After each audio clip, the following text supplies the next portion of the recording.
बिस्मिल्लाहिर्रहमानिर्रहीम। अस्सलाम वालेकुम दोस्तों, आज का हमारा मौजू है जिना की सजाएं। तो आइए देखते हैं कि अल्लाह पाक ने जिना की कौन कौन सी सजाएं मुकर्रर की है। कई बार जहनों में सवाल उठता है कि शरीयत में सिर्फ जिना की सजा ही इतनी सख्त क्यों रखी गई है।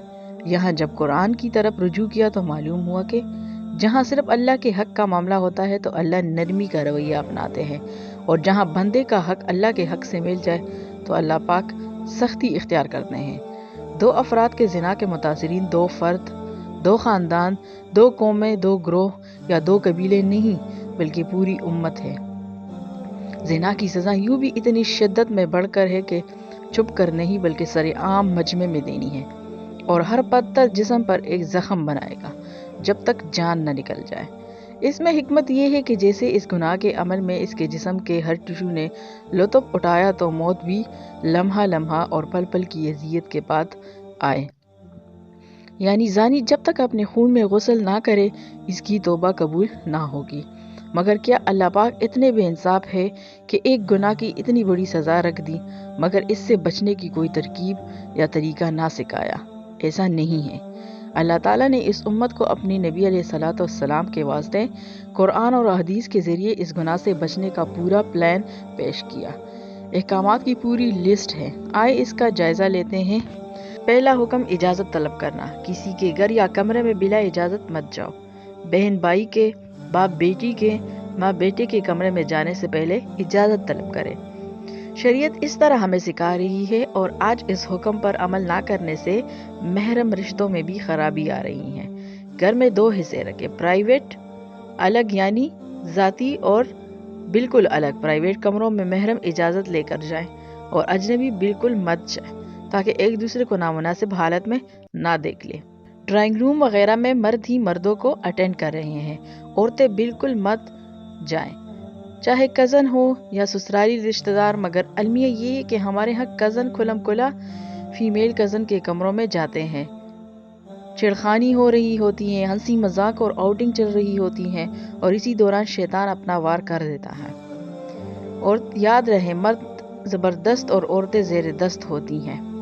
ये मुमकिन है कि कोई औरत पाक रहना चाहे और मर्द इसको पाक ना रहने दे। दूसरा हुक्म, नज़र की हिफाजत। नज़रों को नीचा रखे और अपनी हया की हिफाजत करे। ये हुक्म मर्द और औरत दोनों के लिए है। औरतों की शादी ब्याह और मर्दों के बाजारों में अक्सर नजर बहकती है। कोई मेहमान आए तो औरतें झांकती ताकती रहती हैं। बाप भाइयों के दोस्तों से हंस हंस कर मिलना और सर्विंग हो रही होती है, जबकि शरीयत तो देखने से भी मना कर रही है। मर्दों औरतों की आदत शादी ब्याह में खुलकर सामने आती है।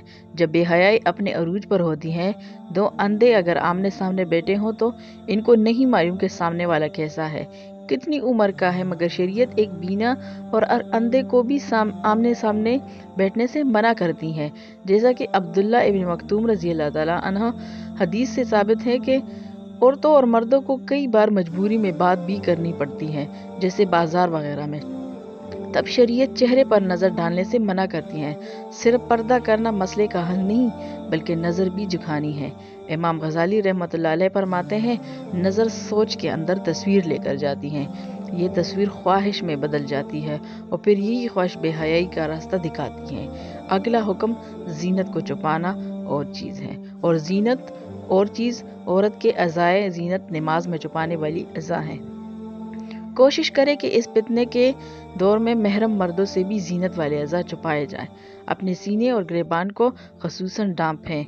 मरने के बाद अल्लाह ताला 4 कपड़ों में औरत को ढांपने को कब्र में बेचने का कहता है। औरतों ने जिंदगी में 2 कपड़ों का लिबास मामूल बना लिया है।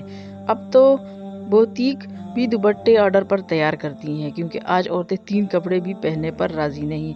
मुसलमान औरत का गैर महरम औरत और गैर मुस्लिम औरत से भी नमाज वाला पर्दा है, यानी सिवाय चेहरे, दोनों हाथों और पाँव के बाकी जिस्म छुपाना है।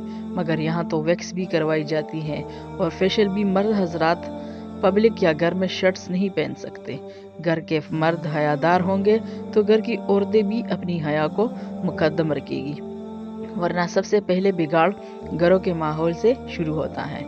माँ और बहनों के नामुनासिब लिबास घर के मर्दों में हया की कमी की वजह बनते हैं।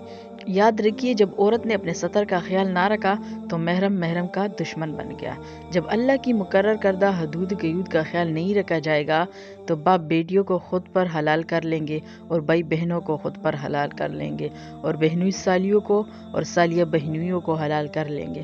خدا را اپنے گھروں سے فسق کا ماحول ختم کرے۔ اگلا حکم بیوہ اور طلاق یافتہ کہ ان کے نکاح کا مقصد معاشرے کو پاک رکھنا ہے، کیونکہ بیوہ یا طلاق یافتہ ازدواجی زندگی کے دور سے گزر چکی ہوتی ہے اور ان کے نکاح میں تاخیر یا انکار معاشرے کے بگاڑ کا سبب بن سکتا ہے۔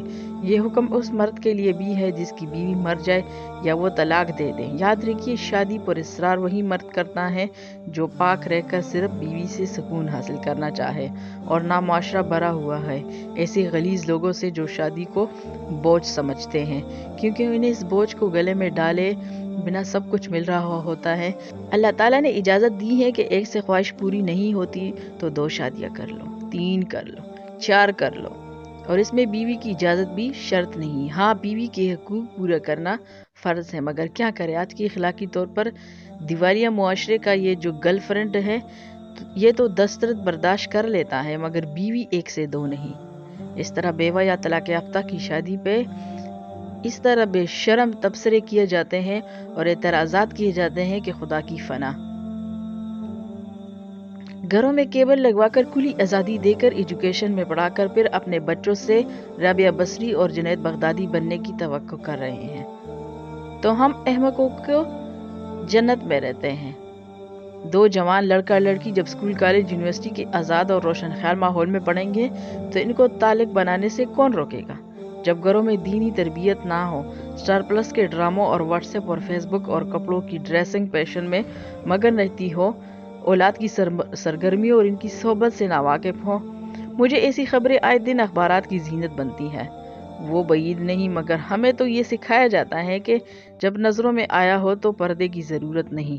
اس کا تو مطلب یہ بنتا ہے کہ جب نظروں میں حیا ہو تو پھر کپڑوں کی بھی ضرورت نہیں۔ یہ اللہ کا اپنے محبوب کی امت پہ خاص احسان ہے کہ اس نے ہم میں پچھلی قوموں کے تمام گناہ دیکھ کر بھی ہمیں غرق نہیں کیا، ورنہ بنی اسرائیل کے لوگ تو بندر بھی بنائے گئے اور خنزیر بھی توبہ کے دروازے بند نہیں اور نہ ہی رب کریم کے رحمت مدم ہو گئی ہے۔ جب اللہ کی محبت اور ایمان کی روشنی دل میں آ جائے تو یہ نور علی نور ہے۔ اب ایسے دل میں بے حیائی داخل نہیں ہو سکتی۔ ایمان کا نور لینا ہے تو اسٹڈی کریں، اہل بیت علیہ السلام کی سیرت کو، قرآن مجید کو اور سیرت النبی کو، اہل بیت علیہ السلام کی سیرت کو پڑھیں، سمجھے اور اس پر عمل کریں اور دیندار نیک صالح لوگوں کی صحبت اختیار کریں، توبہ کریں، اللہ تعالیٰ کی فرمانبرداری اختیار کریں تو انشاءاللہ دلوں کی بے چینی سجدوں کے سرور میں بدل جائے گی۔ تو امید کرتی ہوں دوستوں آپ کو آج کی ویڈیو پسند آئی ہوگی۔ اگر آپ کو آج کی ویڈیو پسند آئے تو پلیز ویڈیو کو لائک کریں، شیئر کریں اور کمنٹ باکس میں اپنی رائے کا اظہار ضرور دیں۔ اللہ حافظ۔